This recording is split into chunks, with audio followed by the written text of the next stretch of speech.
नमस्कार दोस्तों, आज हम अध्याय अवयव का तीसरा भाग देखने वाले हैं।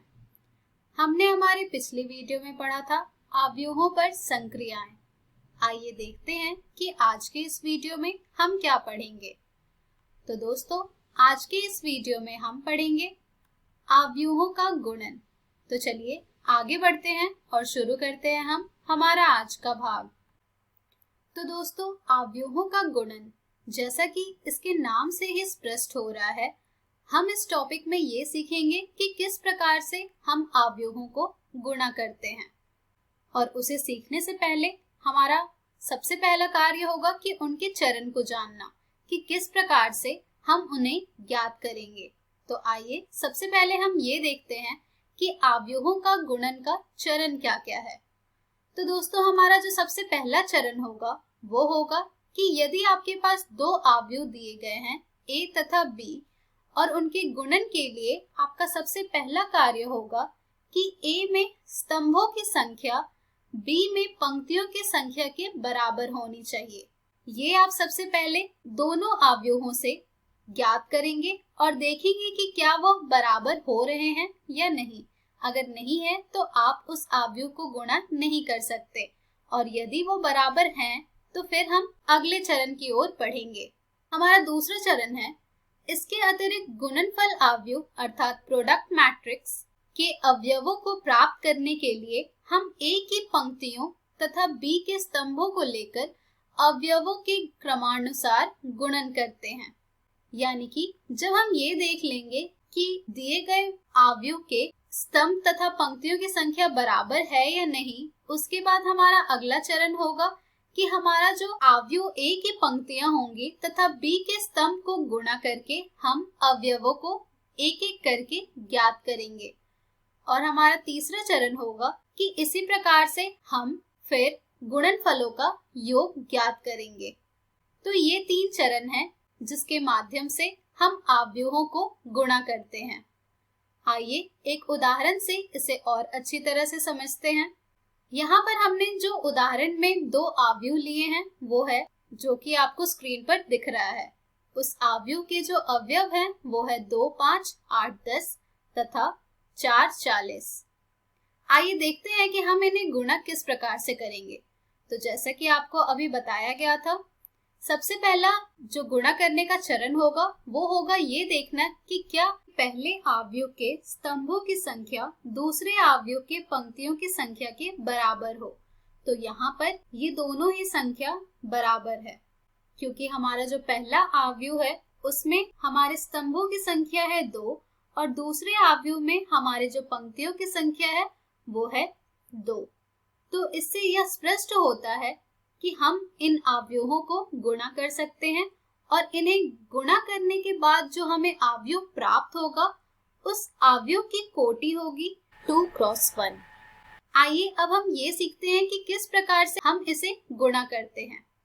तो दोस्तों, हमारे पहले अवयव का जो अवयव होगा उसे हम गुणा करेंगे हमारे दूसरे अवयव के पहले अवयव से, और फिर उसे जोड़ेंगे हमारे पहले अवयव के दूसरे अवयव से, और फिर उसे गुणा करेंगे हमारे दूसरे अवयव के दूसरे अवयव से, जिससे कि यहाँ पर हमें प्राप्त हो जाएगा 2 गुणे 4 योग 5 गुणे 40। इसी प्रकार से हम इसी चरण को दोबारा करेंगे हमारे दूसरे पंक्ति के लिए, जिसमें कि हम 8 को गुणा करेंगे 4 से, फिर योग करेंगे 10 गुणा 40 से, जिससे कि यहाँ पर हमें ये प्राप्त हो जाएगा 8 गुणे 4 योग 10 गुणे 40। जिसे आप पुनः हल करेंगे तो यहाँ पर आपको ये प्राप्त हो जाएगा 2 गुणे 4 योग 5 गुणे 40 तथा 8 गुणे 4 योग 10 गुणे 40 बराबर 208 तथा 432, जो कि हमारे प्राप्त किए गए अवयव का अवयव होगा। तो दोस्तों, देखा आपने कि किस प्रकार से हम अवयवों को गुणा करते हैं। आइए एक और उदाहरण देखते हैं। हमने जो दूसरा उदाहरण लिया है उसमें हमारा पहला अवयव है जिसके कि अवयव हैं 1 घटा 1 2 0 3 4, और जो दूसरा अवयव है उसके अवयव हैं 2 7 घटा 1 1 5 घटा 4।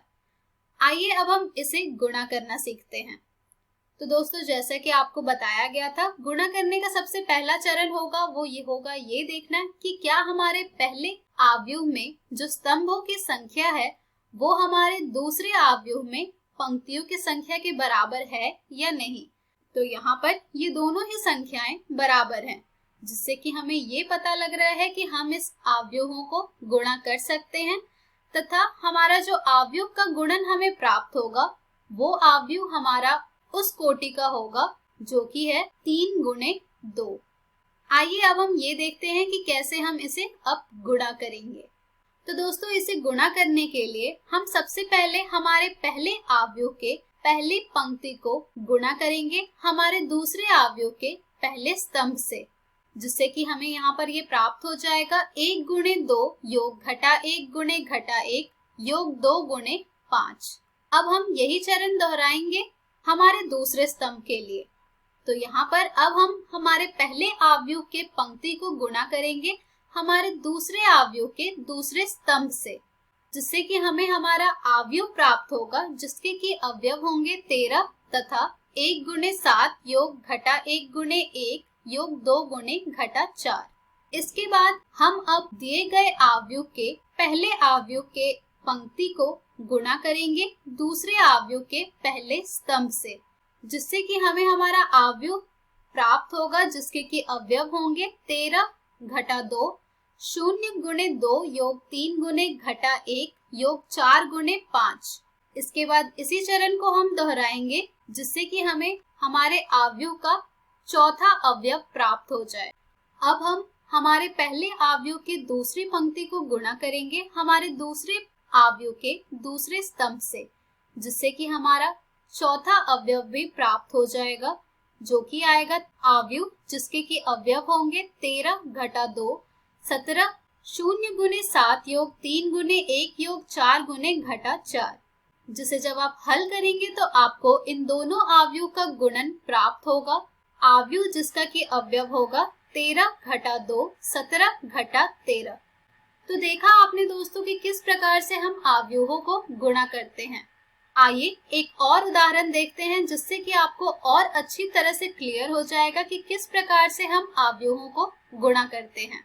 जो तीसरा उदाहरण हमने लिया है इसमें हम जो दो आव्यूहों को गुणा करने वाले हैं, इन दोनों की जो कोटि होगी वो होगी 3 क्रॉस 3 की, जिससे कि साफ आपको पता लग रहा होगा कि यहाँ पर जो आपके पहले आव्यूह के स्तंभ की संख्या है वो बराबर है आपके दूसरे आव्यूह के पंक्तियों की संख्या के, तो जिससे कि आप इसका गुणन ज्ञात कर सकते हैं।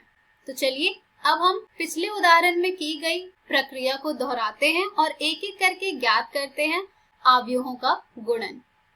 तो यहाँ पर जैसा कि आप सब जानते हैं, हम सबसे पहले हमारे पहले आव्यूह के पहली पंक्ति को गुणा करेंगे हमारे दूसरे आव्यूह के पहले स्तंभ से। जब हम इसे गुणा करेंगे दोस्तों तो हमें यहाँ पर ये प्राप्त हो जाएगा 2 गुणे 1 योग 3 गुणे 0 योग 4 गुणे 3। ये होगा हमारे प्राप्त आव्यूह का पहला अवयव। इसी प्रकार से इसी चरण को जब हम दोहराएंगे तो हमें हमारा दूसरा अवयव प्राप्त होगा जब हम पहले आव्यूह के पहली पंक्ति को गुणा करेंगे दूसरे आव्यूह के दूसरे स्तंभ से।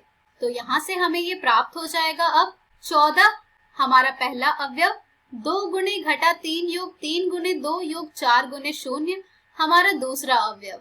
इसी प्रक्रिया को आगे बढ़ाएंगे हम हमारे दूसरे अवयव के तीसरे स्तंभ के लिए, तो हमें यहाँ पर हमारा तीसरा अवयव प्राप्त हो जाएगा 2 गुणे 5 योग 3 गुणे 4 योग 4 गुणे 5। इसी प्रकार से अब हम हमारे पहले आव्यूह के दूसरी पंक्ति को गुणा करेंगे हमारे दूसरे आव्यूह के पहले स्तंभ से।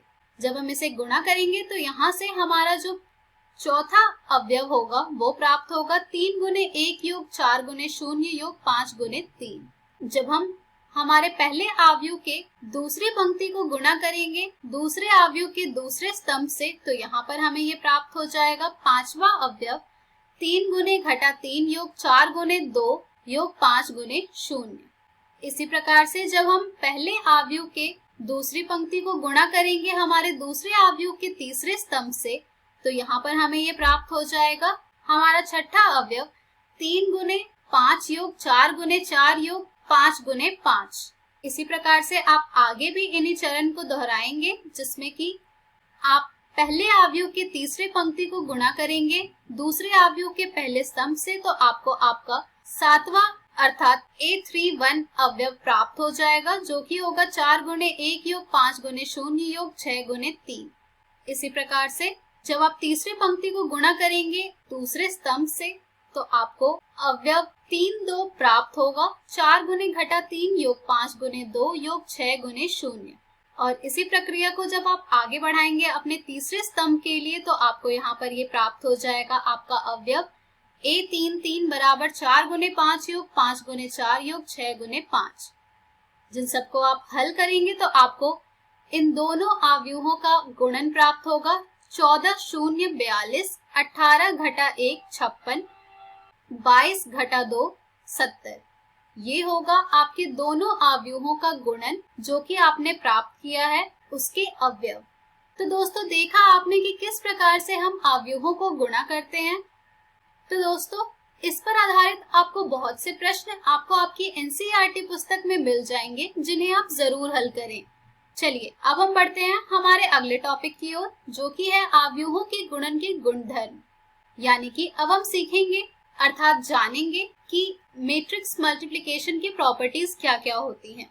सबसे पहला है हमारा साहचर्य नियम, जो कि कहता है किन्हीं भी 3 अवयवों A, B तथा C के लिए AB को जब आप गुणा करेंगे C से, तो आपको वो बराबर प्राप्त होगा A गुणा BC के, जब कभी समीकरण के दोनों पक्ष परिभाषित होते हैं। हमारा दूसरा नियम है वितरण नियम, जो कि कहता है किन्हीं भी 3 अवयवों A, B तथा C के लिए A गुणा B योग C बराबर होगा AB योग AC के, तथा A योग B गुणे C बराबर होगा AC योग BC के, जब भी समीकरण के दोनों पक्ष परिभाषित होते हैं। हमारा तीसरा गुणधर्म है गुणन के तत्समक का अस्तित्व। प्रत्येक वर्ग अवयव A के लिए समान कोटि के एक अवयव I का अस्तित्व इस प्रकार होता है कि IA बराबर होता है AI के, जो कि बराबर होगा A के। तो दोस्तों ये थे कुछ 3 गुणधर्म अवयवों के गुणन के लिए, जिसे आप जरूर ध्यान में रखें, क्योंकि इसका प्रयोग हम प्रश्नों को हल करने में करेंगे अवयवों के। तो दोस्तों इसी के साथ हमारी आज की वीडियो समाप्त होती है। इन सभी पर आधारित बहुत सारे प्रश्न आपको आपकी एनसीईआरटी पुस्तक में मिल जाएंगे, जिन्हें आप जरूर हल कीजिएगा, ताकि आपको अवयव अध्याय बहुत ही अच्छे से समझ आ जाए। तो दोस्तों आज की इस वीडियो में हमने सीखा अवयवों का गुणन। हम हमारी अगली वीडियो में जानेंगे अवयवों का परिवर्त। धन्यवाद।